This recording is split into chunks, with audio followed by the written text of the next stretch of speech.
Hi, welcome to Somashekar Reddy GK classes. ఈరోజు మనం కేంద్ర ఎన్నికల సంఘం లేదా ఎన్నికల సంఘం గురించి మాట్లాడుకుందాం. భారత రాజ్యాంగంలో నిబంధన 324 అనేది ఎన్నికల సంఘం గురించి తెలియజేస్తుంది. 324 నుంచి 329 దాకా అంటే 6 నిబంధనలు ఎన్నికల సంఘం కోసం భారత రాజ్యాంగంలో కేటాయించబడ్డాయి. ఇది ఒక రాజ్యాంగబద్ధమైన సంస్థ అంటే కాన్స్టిట్యూషనల్ బాడీ. తర్వాత వచ్చేస్తే స్వయం ప్రతిపత్తి గల అటానమస్ బాడీ. తర్వాత వచ్చేస్తే శాశ్వత సంఘము. It is a permanent body. ఇది ఒక రాజ్యాంగబద్ధమైనది, శాశ్వతమైనది మరియు స్వయం ప్రతిపత్తి గల సంఘము. రాజ్యాంగం అమలులోకి వచ్చే ఒక రోజు ముందే అంటే మన భారత రాజ్యాంగం జనవరి 26, 1915 అమల్లోకి వస్తే అంతకన్నా ఒక రోజు ముందే, ఎందుకంటే భారతదేశంలో గణతంత్ర రాజ్యాంగం ఆవిర్భవించాలంటే తప్పకుండా రాష్ట్రపతి ఉండాలి. కాబట్టి జనవరి 25న మన దేశ రాష్ట్రపతిగా మొట్టమొదట డాక్టర్ బాబు రాజేంద్ర ప్రసాద్ని ఎన్నుకోవడం జరిగింది రాజ్యాంగ పరిషత్ సభ్యులచే. కాబట్టి అందుకోసం ఎన్నిక నిర్వహించాలి. కాబట్టి ఈ ఎన్నికల సంఘాన్ని జనవరి 25, 1915 ఏర్పాటు చేయడం జరిగింది. అందుకే ప్రతి సంవత్సరం భారతదేశంలో జాతీయ ఓటర్ దినోత్సవంగా జనవరి 25ను పాటిస్తాం. ఈ ఎన్నికల సంఘం ఏర్పడినప్పుడు ఒకే ప్రధాన కమిషనర్ ఒకరే ఉండేవారు. కానీ తర్వాత కాలంలో దాన్ని మల్టీ కమిషన్ చేశారు. మళ్ళీ తర్వాత ఒకరికి తీసుకొచ్చారు. కానీ 1993 నుంచి భారత ఎన్నికల సంఘంలో ఒక ప్రధాన కమిషనర్, 2 కమిషనర్లు ఉంటారు.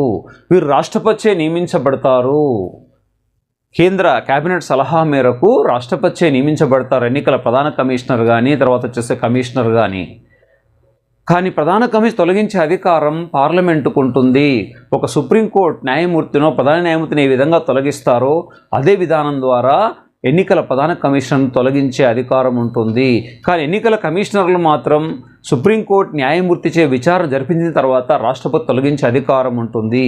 వీరి పదవీ కాలం 6 సంవత్సరాలు కానీ లేదా 60 సంవత్సరాలు కానీ నిండితే ఏది ముందైతుంది either 6 years or 65 years of the age. ఏది ముందైతే దాని ప్రకారం వారు దిగిపోవాల్సి ఉంటుంది.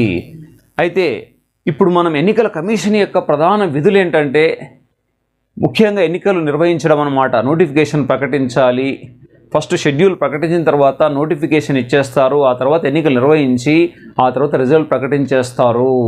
ఎన్నికలు నిర్వహించడం అనేది అత్యంత ప్రధానమైన ప్రక్రియ. కేంద్ర ఎన్నికల సంఘం 6 ముఖ్యమైన ఎన్నికలు నిర్వహిస్తుంది.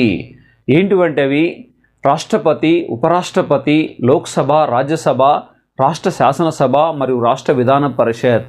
మిగిలిన అన్ని ఎన్నికలను కూడా మన దేశంలో రాష్ట్ర ఎన్నికల సంఘాలు నిర్వహించుకుంటాయి. అంటే ఎప్పుడైతే మన దేశంలో పంచాయతీరాజ్ వ్యవస్థకు రాజ్యాంగబద్ధత కల్పించారో అప్పుడు తప్పకుండా ప్రతి రాష్ట్రం కూడా పంచాయతీరాజ్ వ్యవస్థను అమలుపరుస్తుందంటే ఆ రాష్ట్రం తప్పకుండా స్టేట్ ఎలక్షన్ కమిషన్ ఏర్పాటు చేసుకోవాలి. ఆ స్థానిక ఎన్నికలన్నీ కూడా అది సర్పంచ్ కావచ్చు, ఎంపీటీసీ, జెడ్పీటీసీ, మున్సిపాలిటీస్, కార్పొరేషన్స్ అన్ని ఎన్నికలు కూడా ఎవరు నిర్వహిస్తారంటే రాష్ట్ర ఎన్నికల సంఘం.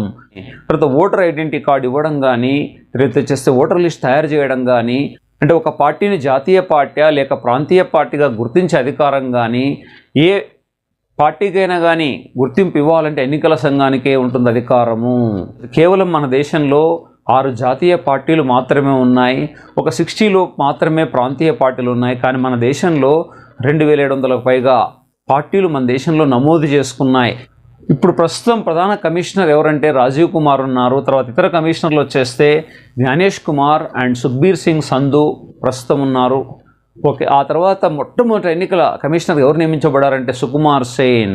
మన దేశంలో ఎన్నికల కమిషనర్ పదవి చేపట్టిన మొట్టమొదటి మహిళ డాక్టర్ విఎస్ రమాదేవి.